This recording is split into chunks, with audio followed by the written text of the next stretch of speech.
Lynn became the nation's sweetheart with her wartime songs, which inspired the whole country. One of the great people, certainly in my lifetime and many other lifetimes. She sadly passed away at the age of 103 last Thursday. In her first interview since the loss of her mother, we can now speak to Dame Vera's daughter, Virginia Lewis-Jones, who joins us on the phone. Virginia, good morning to you.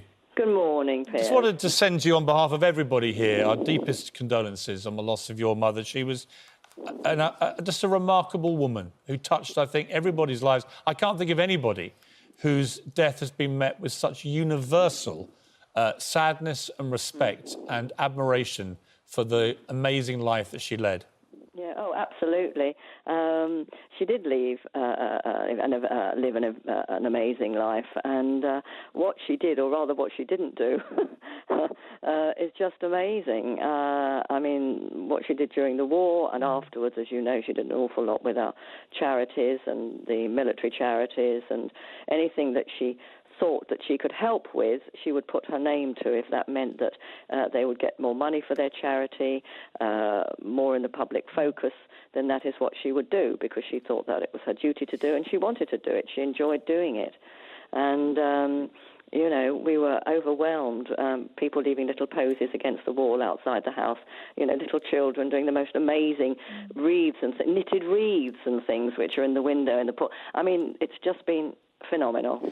Virginia, I was reading a piece about your mum, which said that she took her responsibility as being that person during the war who'd sung those songs and inspired so many people. She took that responsibility very seriously for her whole life, because there would be veterans of the war who might see her years later, but be very moved by that experience. And she said that she was aware that there were moments where she'd sung, which would bring back memories for them, very painful memories, and she'd often see people in tears. Yes, oh, absolutely. And it was very important for today's generation to be aware of what these people did for us. I mean, without those wonderful veterans, what they did in the war, we may not be here. Or if we would be here, we could be under a completely different regime, which is not something that one really wants to contemplate. And it was because of what she felt she had to do, including, of course, that amazing Burma trip, that I think the veterans appreciate her so much, what she did during the war, what she's done since. There was one particular veteran who was in Burma, actually. Yes, yes. And we talked to Captain, now Colonel Tom, on this show about your mum just a few weeks ago. Let's take a listen to this. She is such a superstar and has been on the top for so long. And she was so good. And when I was in Burma, she came down to Burma, and I saw her whilst we were out there, whilst we were virtually in the firing line. Vera Lynn came down to see us all and gave us so much additional heart. It doesn't get better than that, does it, to have someone like Captain Tom remembering so vividly the impact that your mother made on those troops? Yes, yes. There was an amazing story about a whole a troop of them who were going through the jungle. They came into a clearing, and there was a photograph of my mother pinned against a tree. And they had this terrible debate: should they leave it where it was, or should they bring it back with them? And I think the decision was that they should leave it where it was. So as far as we know, there's still this photograph of my mother deep in the Burmese jungle. There are lots of talks at the moment, Virginia, about statues. It would be rather nice, I think, if there was a nice statue to your mother somewhere prominent. What do you think? Well, I mean, I was astonished. Obviously, I've had a lot of other things on my mind the last few days, but I heard about this yesterday. Absolutely astonished. I mean, I think it's a decision that the people have to make, that the public have to make as to whether they want one or not. But it's, I mean, it's an amazing thought.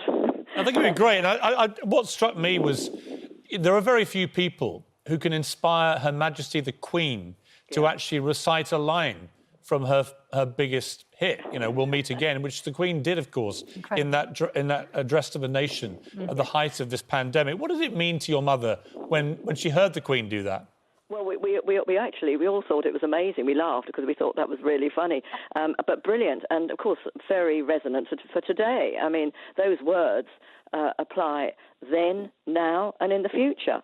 It's a song, and those last few words are very poignant, are very necessary for people's morale to know that one of these days, somewhere, we will all meet again. What I loved about your mother was that actually she lived just down the road from me, down in Ditchling, and my village is about 3-4 miles from there, Newark.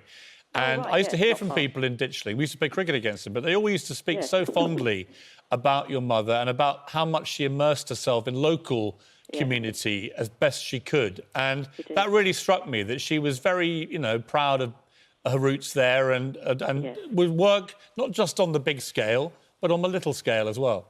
Oh, yes, absolutely. I mean, she was president of the British Legion. I'm looking at my husband. I couldn't remember whether she was chairman or president, president of our local British Legion, and lots of other things. She would go to the local primary school and watch the children in their nativity plays. A very important part of her life was children, as we know, but also being interested in local activities. Yeah. I mean, well, Virginia, she didn't do badly for a plumber's daughter, did she? No, she didn't. From East Ham in East London, she became one of the most beloved people, not just in this country, but around the world. And it was very sad to hear that your mother had died. But what a life, 103 years old. And to die as popular today as she was in the war, a remarkable lady. Thank you so much for joining us this morning. Pleasure, thank you. Bye, Piers. Bye, Ruth. Bye. It's Susanna. Sorry, it's a bit early. Easy to forget, don't worry, Virginia. Apologies. I forget half the time.